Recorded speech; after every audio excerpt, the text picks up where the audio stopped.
Let's start with something that sounds almost wrong. Being a good person can quietly destroy you. Not in obvious ways, not all at once, but slowly, through habits that look respectable on the outside. You're the one who understands, the one who doesn't make things difficult, the one who keeps it together no matter what. People trust you, rely on you, feel comfortable around you, and yet when you're alone, there's a strange exhaustion you can't explain, not the kind that comes from doing too much, but the kind that comes from holding yourself back. Because somewhere along the way, being good stopped being a choice and started being a requirement. You learned when to stay quiet, when to soften your reactions, when to ignore the moment something didn't feel right. At first it felt like maturity, like growth, like self-control. But what if it was actually the beginning of self-erasure? Carl Jung warned that when we over-identify with a socially acceptable version of ourselves, we lose access to our full range of responses.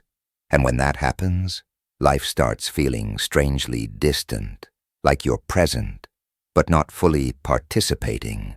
You're doing everything right, yet something inside you feels consistently wrong. That's not failure. That's a signal. And if you ignore it long enough, being good stops feeling virtuous and starts feeling like a quiet form of self-harm. Stay with me. Because once you see how this pattern forms, you won't be able to unsee it. Being good is usually framed as a strength. You're praised for being reasonable, for being flexible, for not making things harder than they need to be. And at first, that praise feels earned. You tell yourself you're choosing peace over conflict. You're choosing understanding over reaction. You're choosing maturity. But there's a cost no one talks about.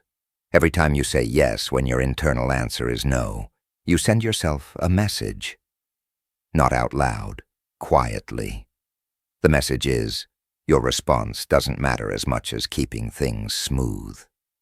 That message adds up. You start filtering yourself automatically.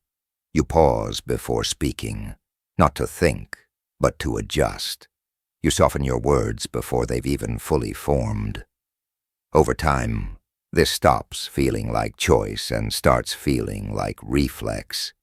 And reflexes don't ask whether something is fair. They just protect the role you've learned to play. Here's the part that's easy to miss. The more consistently good you are, the less feedback you receive. People stop asking what you want. They assume you're fine. They assume you'll adapt, not because they're cruel, but because your behavior has taught them to expect it. Jung understood that what we repeatedly deny in ourselves doesn't vanish. It reorganizes itself internally.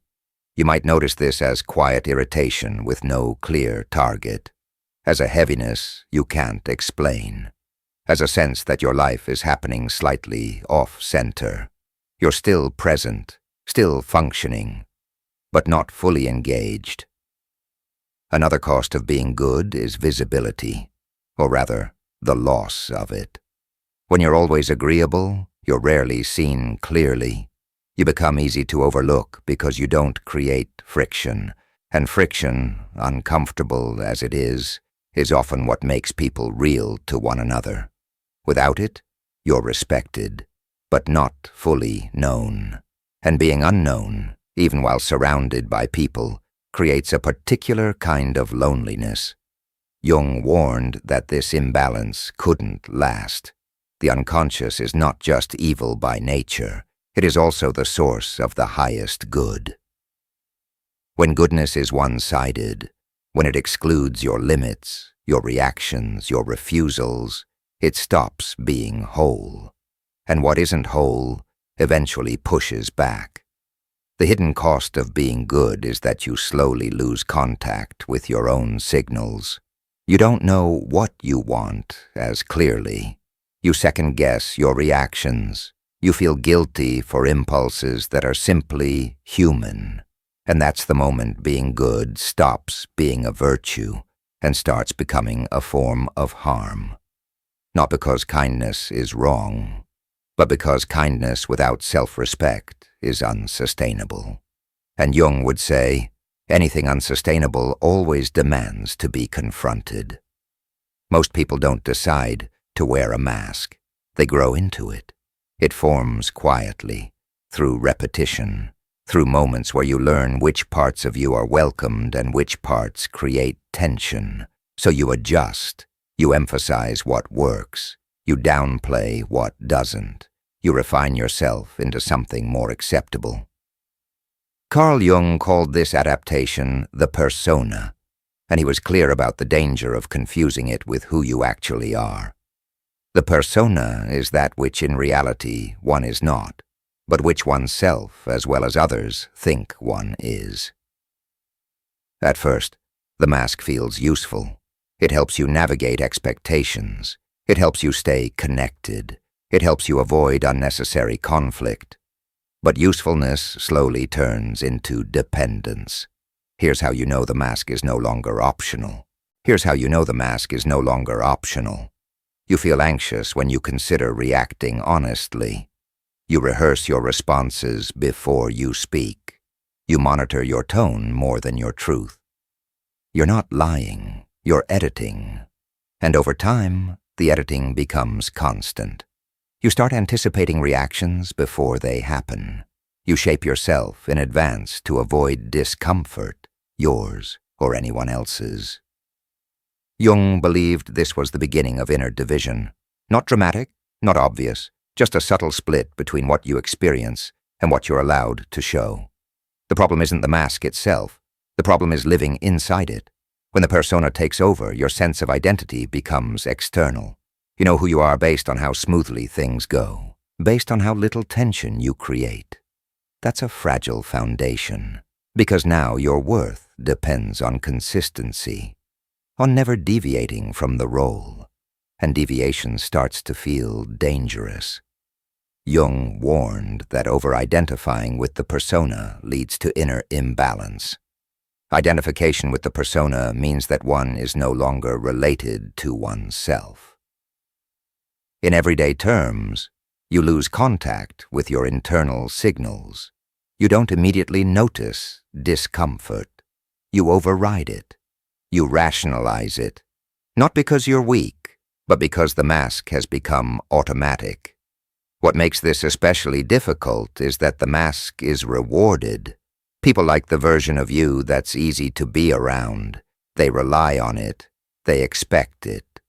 So taking the mask off feels less like self-discovery and more like risk.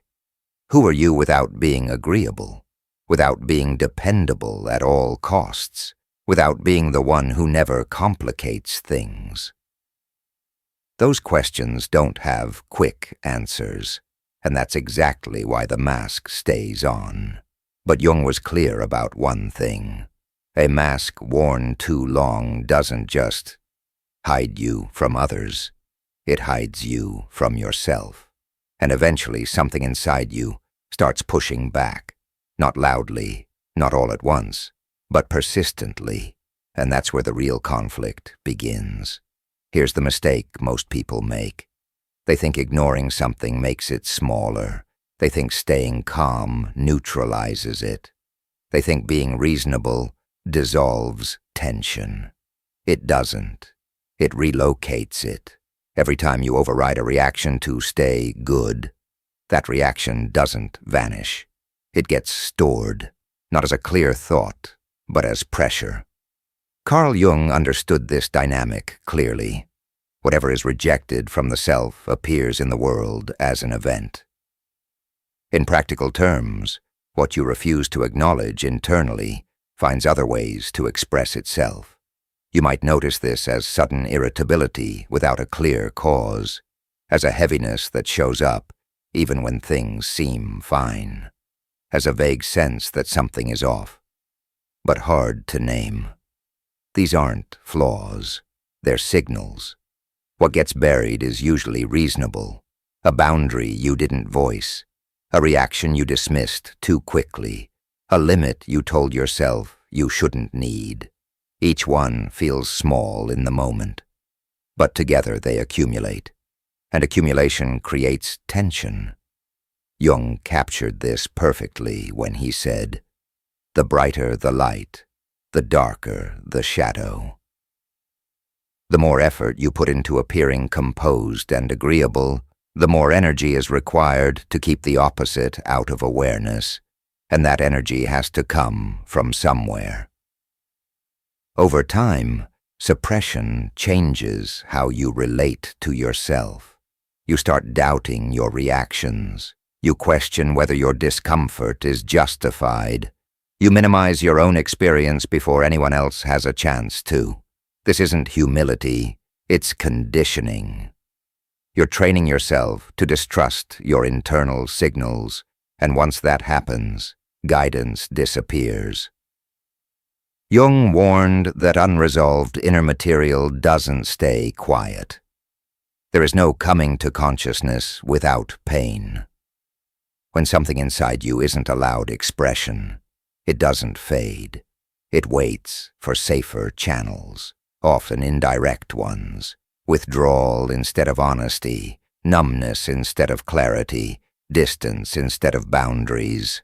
None of these are choices you consciously make. They're compensations. What makes this pattern dangerous is that it feels normal. You're still functioning, still being praised for being stable, still seen as reliable. But internally, you're carrying more than you realize, and the longer it stays buried, the less control you have over how it eventually shows up. Jung believed this was the moment where people misunderstand themselves most. They think something is wrong with them, when in reality, something has simply been ignored for too long. What gets buried doesn't disappear. It reorganizes your behavior. It shapes your reactions. It influences your choices without asking permission. And until it's acknowledged, it keeps demanding attention in quieter, heavier ways. That's not punishment. That's balance, trying to restore itself. So now we are going to talk about when goodness turns into self-harm. This is where the pattern crosses a line, because at some point, being good stops being about values and starts being about survival. You're not choosing kindness anymore. You're avoiding the consequences of not being kind. And that's an important distinction. Self-harm doesn't always announce itself in dramatic ways. Sometimes it's subtle, persistent, socially rewarded. It looks like chronic self-silencing, like explaining yourself when no explanation is required, like feeling responsible for reactions that aren't yours to manage. None of this feels harmful in isolation, but together they form a pattern of self-neglect. Jung understood that the psyche reacts to imbalance. The human being is a self-regulating system. When one side is overdeveloped, constant patience, constant restraint, another side is forced underground. And what's forced underground doesn't stay passive. It becomes tension. Here's the part people struggle to accept. You can be harming yourself without intending to and without anyone else doing anything wrong. No villain, no obvious conflict, just a slow internal override. You ignore discomfort because it feels easier. You suppress reactions because you've learned they complicate things. You take responsibility for maintaining harmony, even when it costs you clarity. Over time, this trains your nervous system to associate authenticity with risk. So you default to being good, even when it hurts. Another form this self-harm takes is disconnection. You stop noticing what you want until you're already exhausted.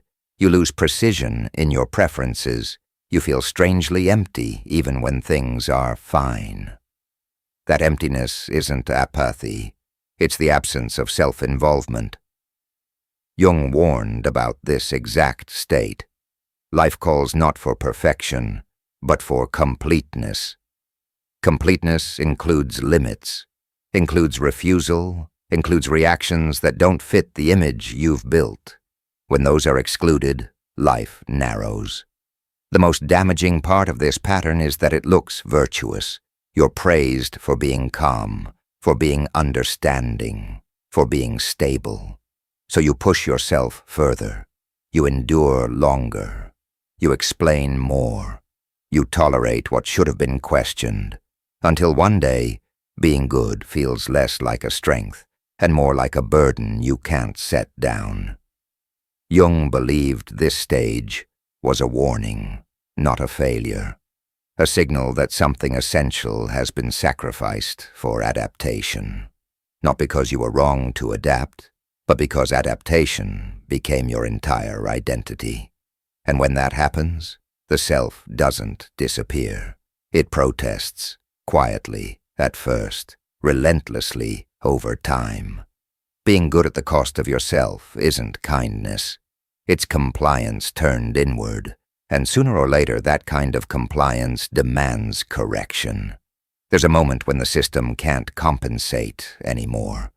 Not because you failed, not because you weren't strong enough, but because balance has limits. You can only override yourself for so long before something starts to give. At first, the signs are subtle.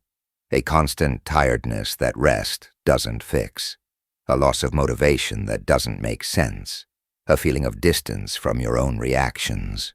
You're still doing what's expected, still functioning. But something inside you feels locked. Jung believed this wasn't random. The psyche is a self-regulating system that maintains its equilibrium just as the body does. When one side of you is overused, constant restraint, constant adaptation, the system pushes back to restore balance. And that pushback is the breaking point. This breaking point is often misunderstood. People label it weakness, burnout, a personal flaw. But Jung saw it differently.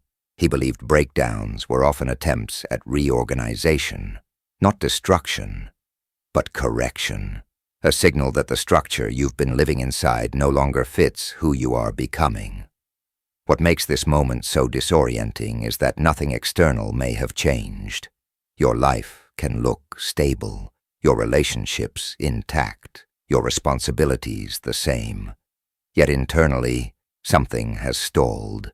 The strategies that once worked, being agreeable, staying quiet, pushing through. Stop producing relief. And that's terrifying if goodness has been your identity. Jung warned that avoiding this moment only deepens the split. The greater the tension, the greater is the potential. In other words, the discomfort you're feeling is not evidence of failure. It's stored energy. Energy that comes from finally acknowledging what you've been avoiding. At the breaking point, you're faced with a choice. Return to the familiar role and slowly drain yourself further. Or tolerate the discomfort of honesty and allow a new orientation to form. Neither option is easy, but only one leads forward. This is where many people try to fix themselves. They look for ways to become better again, more patient, more controlled, more adaptable. Jung would say that's the mistake. The task here isn't improvement, it's integration. Integration means letting previously excluded parts have a voice, not to dominate, not to create chaos, but to restore balance. The breaking point isn't asking you to abandon goodness. It's asking you to stop using goodness as a defense against yourself. And now we come to the shift most people resist. This is the moment where understanding turns into action, and it's also where most people stop. Because the shift Jung pointed to isn't dramatic. It doesn't come with a clear rulebook. It doesn't make you feel immediately better. It asks something much harder. It asks you to stop performing goodness and start choosing it consciously. Jung was clear that unconscious virtue is just another form of compulsion. Until you make the unconscious conscious, it will direct your life, and you will call it fate. In other words, if you don't examine why you're being good, you're not acting freely. You're reacting. The shift begins internally. You notice the urge to smooth things over and you pause. You feel the impulse to explain yourself and you don't rush to justify. You sense discomfort and instead of escaping it, you stay present with it. This isn't rebellion. It's recalibration. What makes this shift so difficult is that it changes your relationship with approval. Before, approval was the signal that you were doing things right. Now, internal alignment becomes the signal. That feels unstable at first, because you're no longer measuring yourself by how comfortable others seem. You're measuring yourself by whether you're being honest, and honesty is quieter than approval. Jung believed this was the threshold of psychological adulthood, not independence from others, but responsibility for your own inner state. You stop asking, "How do I keep this smooth?" and start asking, "Is this true?" That question changes everything. Here's where resistance shows up. You worry you'll become harsh. You worry you'll lose connection. You worry you'll disappoint people who are used to the old version of you. But the shift isn't about becoming rigid. It's about becoming accurate. Accurate in your yes, accurate in your no, accurate in your silence. When you make this shift, something subtle happens. Your energy returns, not all at once, not dramatically, but you stop leaking it through constant self-monitoring. You no longer need to rehearse your presence. You're there. Jung believed this stage couldn't be rushed. Hurry is not of the devil. It is the devil. Integration takes patience. But once the shift begins, there's no going back to unconscious goodness, because now you've felt the difference. And that difference is integrity. So why this feels so uncomfortable? Here's the part most people don't expect. The shift toward conscious goodness, toward honesty, feels risky. Because everything you've built your life around, politeness, patience, predictability, is being questioned. Suddenly you notice, people expect you to be a certain way. You expect yourself to be a certain way. The scripts you've been following your whole life no longer fit. It's disorienting. Jung called this tension unavoidable. Neurosis is always a substitute for legitimate suffering. What he meant is this: avoiding discomfort doesn't remove it. It just postpones it. And postponement comes at a cost: internal pressure, stress, and eventual misalignment. At first, your body resists. Your mind whispers, "It's safer to go back. It's safer to be liked.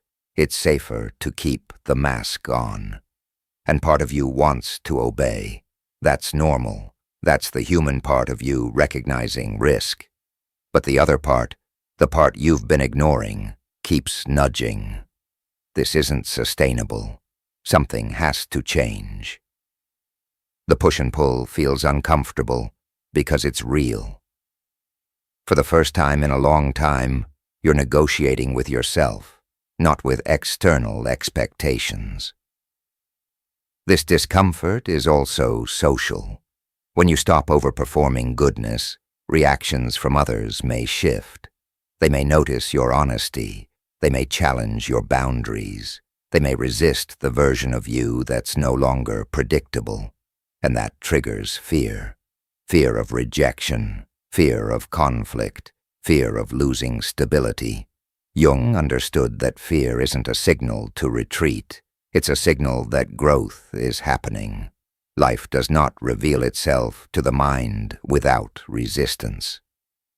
The very discomfort you're feeling is evidence that something vital is waking up.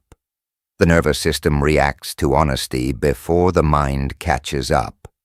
The key is to recognize that this discomfort is temporary. You don't have to rush past it.